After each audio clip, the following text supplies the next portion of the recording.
Hello, and welcome to Privacy Laws, where I, Donata Strong Skillward, speak with amazing privacy professionals, and we have some laughs along the way as well. So, today I'll be speaking with Landon McKinney about his experiences as a young privacy professional. So, Landon is a certified information privacy professional and a third year JD student at Suffolk University Law School. He brings a wealth of experience in regulatory compliance and privacy law, having worked as a legal and regulatory compliance specialist at Bandwidth Inc., a SaaS telecommunications company, and supported privacy related matters as a former commercial litigation paralegal at Perkins Coie.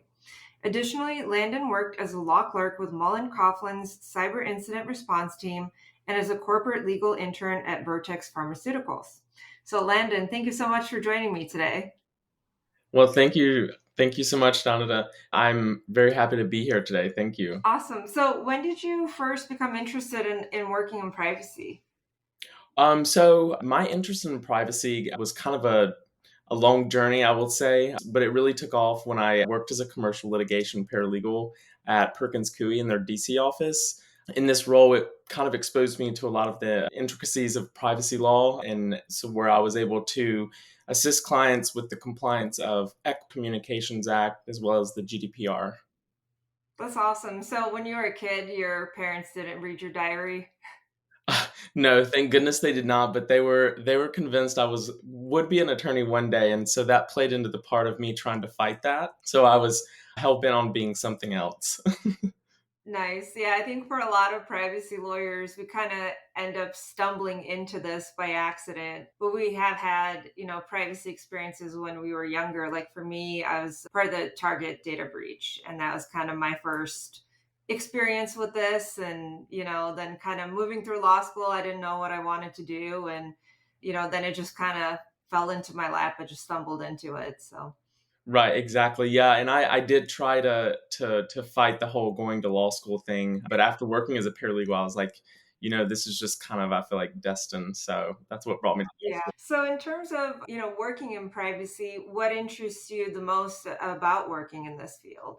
So I think one of my biggest interests would probably be one of the biggest pain points that most privacy professionals and attorneys deal with, and I think that is the current US privacy regime.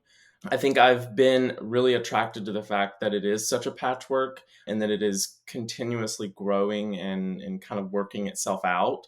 So, because of the way that the state and federal laws have changed so much over the course of time, even from when I was working in privacy as a paralegal, this change and progression, I will say, kind of keeps me on my toes and nimble just to see, what's going to be the next emergence of privacy laws in the US.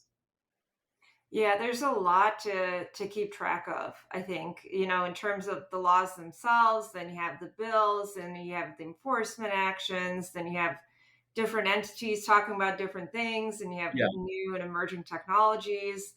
There's just so much to keep up with, and I think it's a struggle, like you said, but it's also the fun part of it in the sense that there's something new every day. Right, exactly. Even when like in for instance like AI, I remember when, folks started talking more and more about the privacy implications of AI. Mm. And for me, I although I am very into privacy, I'm not necessarily very technology savvy. So I was, trying to stay clear of AI, but at this point I think it's inevitable. And so now it's more about embracing it, learning more about it and figuring out those privacy implications. Yeah, and trying to avoid those pitfalls that some lawyers have gotten caught up in of, submitting briefs with fake AI hallucinated cases and all that Yeah, other. right, exactly. And I think the thing is, even in law schools, I think a lot of school administrations are trying to figure out, how do we, you know, roll in the use of AI into studies, and then also how do you do it ethically, and how do you do it in a way that students still learn, but can also make use of these technologies. Yeah, AI can definitely make you lazy in the sense that, you input a prompt and then it tells you what, you hopefully need to know.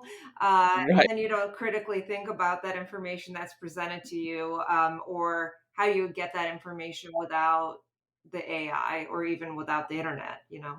Oh, absolutely. And I think it can be a useful tool, but also I think, you can't let it think for yourself. Yep, absolutely. So, we work together for quite a bit now at the American Bar Association's e-privacy committee. We've been newsletter co-editors for a couple years now.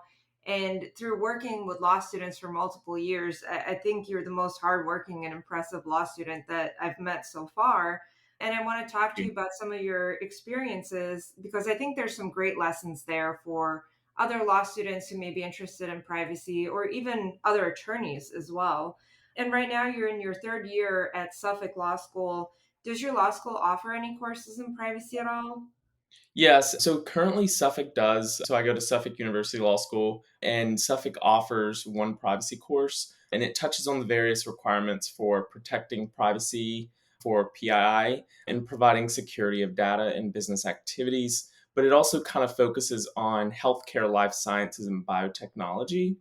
So, of course, it touches on HIPAA and the GDPR, and then it also explores emerging state laws. And then in addition to this privacy course, they also offer several courses that run sort of adjacent to privacy. So, this next semester, I'll be taking a race, ethical AI, and cyber civil rights class, which provides students an opportunity to learn more about emerging technologies such as AI and the impact that they can have on privacy, racial bias, and civil liberties.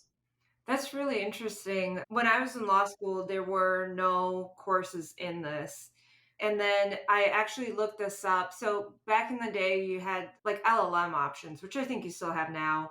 And we had, tax law or government policy or business law.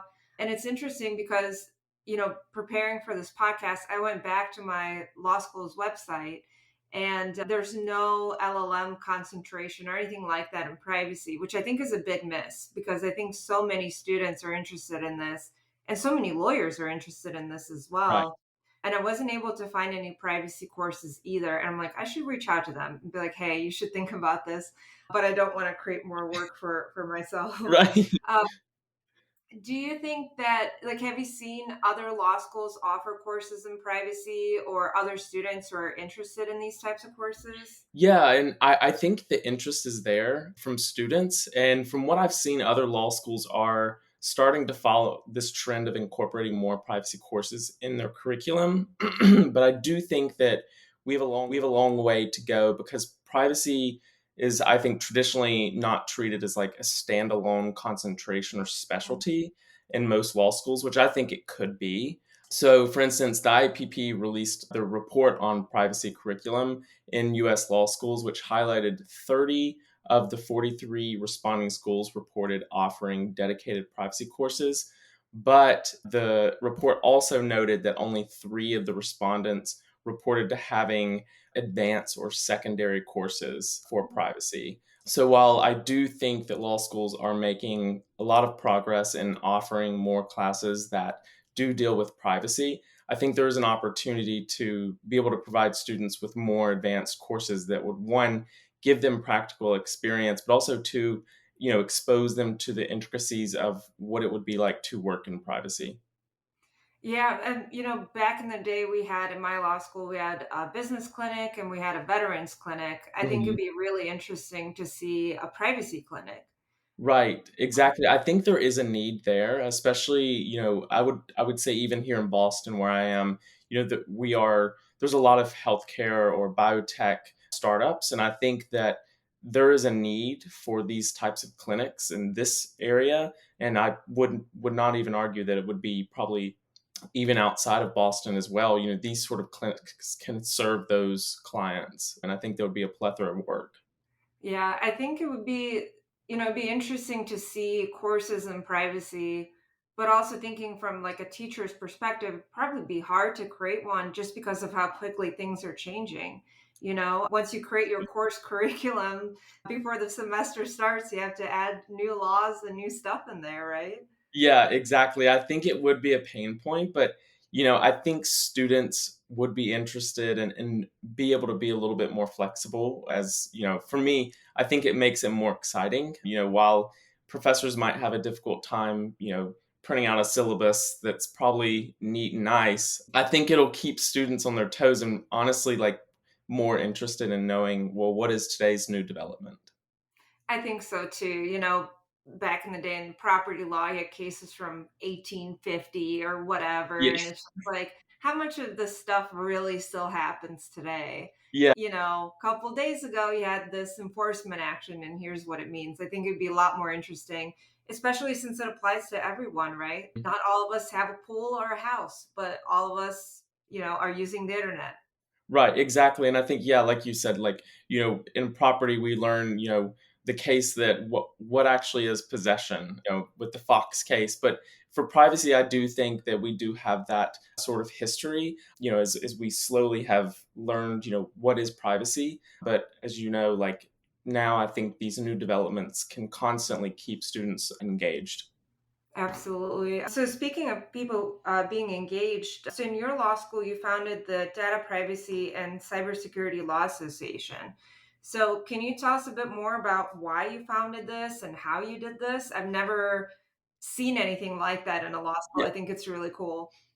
Yeah, no, of course. So I will say when I first came to Suffolk, I had kind of made up my mind what area of law I wanted to focus on. And so when I got there, I had noticed that there were other students sort of shared this interest and sentiment in wanting to know more about privacy and maybe exploring careers there. And Mhm. so after having some conversations with these colleagues, we decided that, why not create a student bar association organization that would allow us to be able to have events and network with professionals in the privacy sphere here in Boston or even outside of Boston. And so in order to do that, all we did was, we reached out to students in our classes, the classes before us, and just asked, do you have an interest in privacy? If so, will you sign our forms so that we can be an official SBA organization? And once that was finalized, we were able to kind of get up and going. And so this past couple of weeks ago, actually, we had an event. I think we had over 130 attendees. Wow. So, I think the biggest thing was there is interest there. It was just about for us creating a platform and a space for students to be able to have those deeper conversations around the emergent field of law. So, you determine that there's interest in your school for this. You had people sign this paper. And Yes. then what? Like, do you just submit it to the law school? Was there any like pushback from them at all? Or Yeah. were they just like, no, this is great? No, I mean, to be quite frank, so once we submitted the forms to the Student Bar Association at Suffolk, they granted our probational status as a official organization.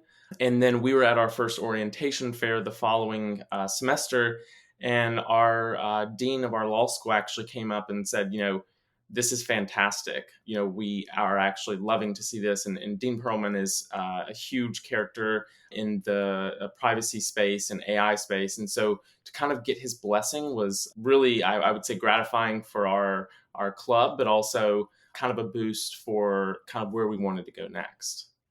I think that's a really big boost for your law school as well, because if I'm a student, I'm looking into law schools and I see, hey, this law school has this association. Wow, Hmm. I want to go into this field. That they're already having something going here, and there's already interest, there's already events. I mean, that's a huge plus. Right, exactly. And I think long term, my vision, dream wise, would be to be able to kind of develop this association and in the future be able to have the school have a concentration or some sort of adjacent to that form of where you can kind of tack on a privacy concentration for your graduation. Yeah, that totally makes sense. So, regarding the association, what does it do? Can anybody join, or is it just students? Can teachers join? How does that work?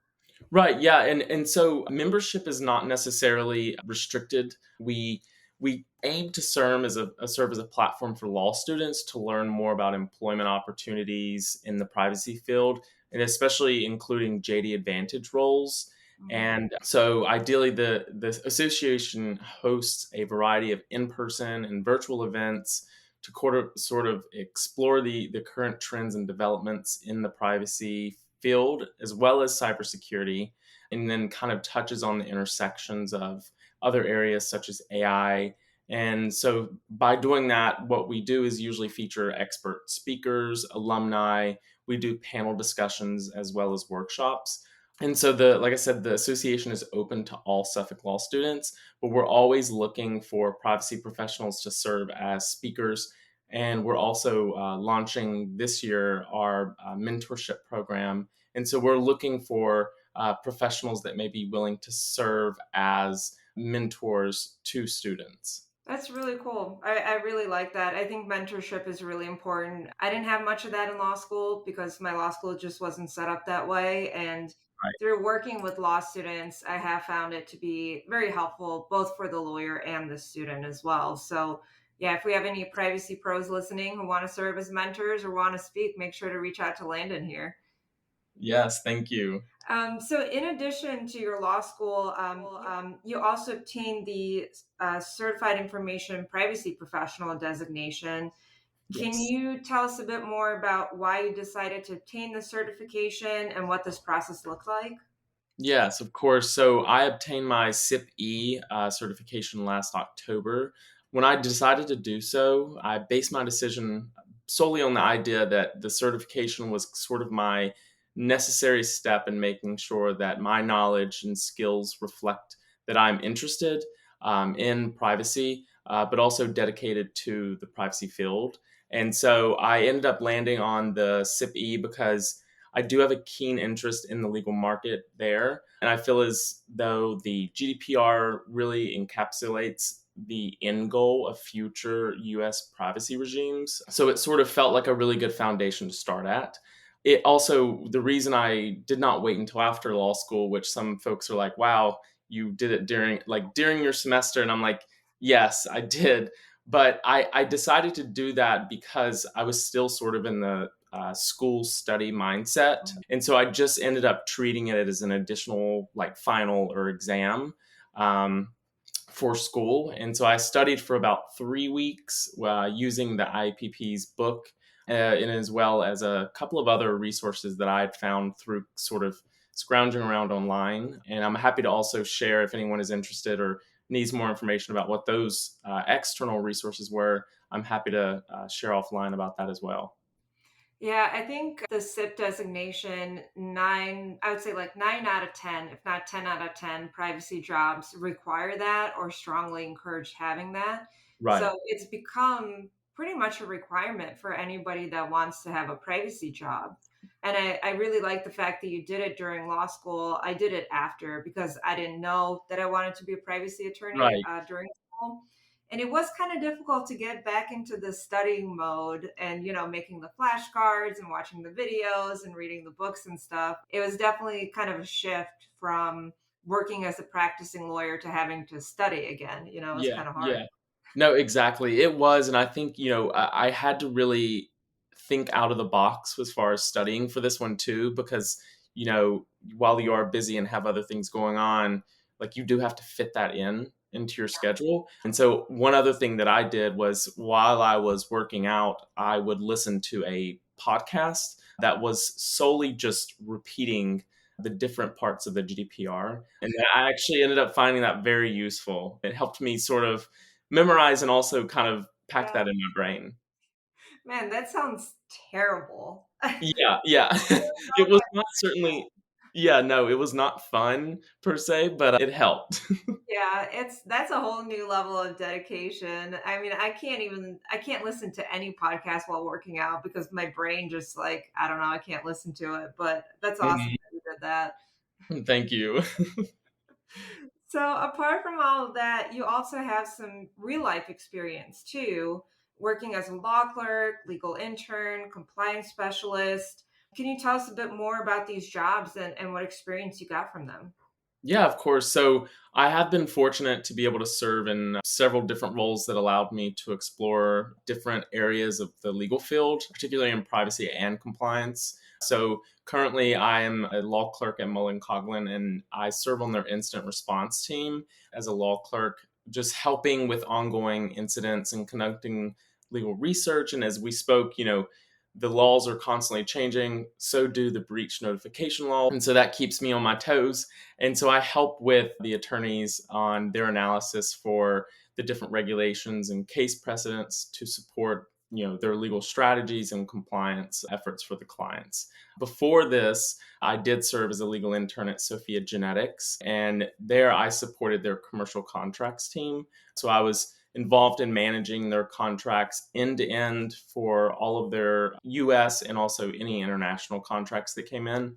And so I did touch on the different privacy regulations like the GDPR and all of that sort of stuff while in the midst of, pushing through all of those other contracts. So, and I did touch a lot on HIPAA, which was actually a great learning experience for me because I had not necessarily worked in that space prior. So it was really interesting. And then prior to law school, I did work as a legal and regulatory compliance specialist at Bandwidth in Raleigh, North Carolina. And they are a telecommunications SaaS company. So I worked sort of ensuring that the company adhered to the data privacy standards and other regulatory requirements for their jurisdictions. And I gained a lot of practical experience with regulatory compliance, especially with in the telecommunication space, which is very intricate and also sort of changing as well. So I was able to gain a lot of practical experience. That's really good that you have that. When I was in school, I was working for a temp agency and they put me with a law firm one day. And I've never worked with lawyers or law firms before then. And Right. I was like, collating and proofreading documents or whatever. And it was such a different experience Right. from any other job that I had, which is, you have to be extremely detail oriented. Everything has to be correct. Hmm. Everything has to be proper, and I was like, wow, these people have like real standards about their work. And that Right. was my first experience, but it's cool that you have that experience already so that, when you start working at a law firm after graduation, you're not like completely green and have no idea how lawyers work. The what they do and how they do it is important, but how lawyers work, I think, is really important too, of getting along with your team as well. Absolutely. Yeah. And I will say, working prior to law school gave me a lot of insight on how attorneys work and, what they prefer. And, it was really helpful to see because, now as I am, working as an intern, I know the what they're looking for and at least a good foundation of like where to start. Yeah, lawyers are very, very specific about what we do want and what we don't want, and knowing Yeah. that is great. And I think a lot of law students want to get this kind of experience as well, but don't exactly know how. Can you share a little bit about how you went about getting these jobs and internships? Yeah, and I certainly understand that there is a lot of frustration. Trust me, I've felt it because I think in the data privacy space, it's kind of difficult to find these sort of roles. And so, what I would recommend for students to do is really, make use of all of your resources to find these sort of roles that you may be looking for. So for me, I jokingly tell my friends, I'm addicted to LinkedIn. I love it. I spend probably multiple hours a day on it, just kind of looking at different jobs on their job board. But because of that, I have found different roles that I've been able to apply for. Like for instance, the role at Mullen Coughlin that I currently have. I didn't expect to move to Philly over the summer, but I did because I thought it was a really good opportunity. And law clerk, incident response law clerk positions don't pop up every day. So for me, it was about the opportunity. But because I was kind of keeping an eye on LinkedIn and watching that, I was able to see that. Another thing that I would also highly recommend students do is connect with other privacy professionals that share jobs on their LinkedIn. I have been able to do that, and I know a lot of folks off the top of my head that I know frequently post or share jobs that come through. And I think by doing that, you can be the first to see, oh, well, so and so has shared this job at X company. Let me apply now and be one of the first applicants. Yeah, you kind of have to take the initiative and Yeah. go after it. I did find that in my case as well, where I had to like go in and apply and follow up and all this other stuff. Mhm. Nobody's just handing these out. Like nobody's going to stop you on the street and be like, "Hey, would you like to be an intern?"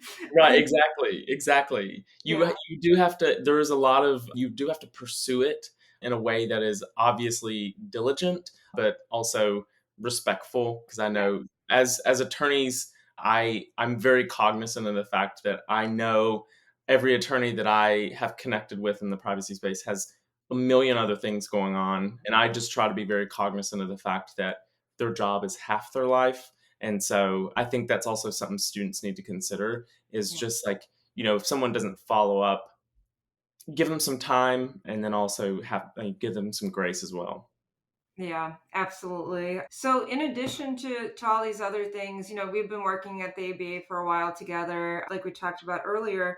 So, how did the ABA help you kind of level up your skills and experience as well? Absolutely. So, volunteering with the ABA has certainly helped me with working with different legal experts in different backgrounds. And it's also kind of helped me gain a perspective on the evolving intersection of technology, law, ethics. And it's in a way helped me level up on deepening my knowledge of the latest developments in cybersecurity, AI, and privacy law. So, one of the biggest things that I get from this is being able to collaborate with professionals like you, who are obviously experts, but also very passionate about these issues. And so, by doing so, it's kind of helped me be able to learn how to think more critically and stay proactive about the industry changes. Yeah. And obviously, by helping you with the newsletter, it's improved my ability to research and keep sort of abreast on the different things that have been occurring and happening in the privacy space. Absolutely. And I think those leadership positions look good on your resume too. Yeah. When I was in school, my resume just, I went to law school and before that I worked at a Kmart. You know what I mean? So I think that helps employers know that you're interested in this field, you're invested in it, Mhm. you're meeting people, you know people. And yeah, the ABA has no shortage of passionate people for better or worse sometimes. But Absolutely, absolutely. Yeah, and I think it is, and I admit it does look good on a resume, but I think it's also, I have found a little space for me to be able to kind of get more involved. And like the newsletter, for instance, I love doing that. It's my sort of creative moment because I've now yeah, learned how to use Canva. And so now I've sort of mastered that and learned how to do that. And so, I'm able to change up and sharing more information to the e-privacy subcommittee is sort of like, oh, this is actually really fun to do, and knowing that I'm being able to share things with others. absolutely, and people love it too. We always get messages back like, "Thank you so much for this. Absolutely love it." So, Right. yeah, we're one of the few committees that does that, and it's nice to know that people appreciate it, and I myself appreciate it too. I read it after you send it to me. I'm like, "Okay, let's read through this. Let's see what's up." Yeah, And it's just great to kind of keep up to date with what people are doing. And there's so many people doing so many cool things, and it's nice to be part absolutely. of that. Absolutely, and it just serves as a really good one-stop shop to kind of pick up on every little latest development, at least on a broader scale, so it's very nice. Absolutely. So you're a 3L right now and you're going to be graduating soon. You're looking for a job. Yes. Can you tell us a bit more about what kind of job you're looking for? Yeah, of course. So I will be graduating this next May. And so I'm starting to gradually start the job search process in hopes that I can secure an offer before I graduate in May. So I'm currently looking for a position or role in the privacy space, supporting in house or even in law firm experience. So for me, I'm also open to privacy adjacent positions. I would just really like the opportunity to be able to provide guidance and counsel to clients or businesses or business groups. So that's sort of what I'm kind of looking in right now. Awesome. So if people have any job openings or want to chat with you, where can they reach you? Yes, of course. So if anyone is interested in any of the content or other items that I've covered during the podcast, I encourage you to reach out, especially law students that may want more information on breaking into the privacy space. And shamelessly, if anyone may have a position or role that you do need to fill and you may feel that I'm a good fit, you can reach out to me. You can reach me through LinkedIn at Landon McKinney, Or you can also find my email at landonmckinney@su.suffolk.edu. Awesome. Well, thank you so much for taking the time to speak with me today about your Of experiences course. as a privacy professional and what you're up to. Well, thank you. No, I thank you so much for having me. Awesome. And then to our listeners, make sure to subscribe to our podcast so that you don't miss our next episode.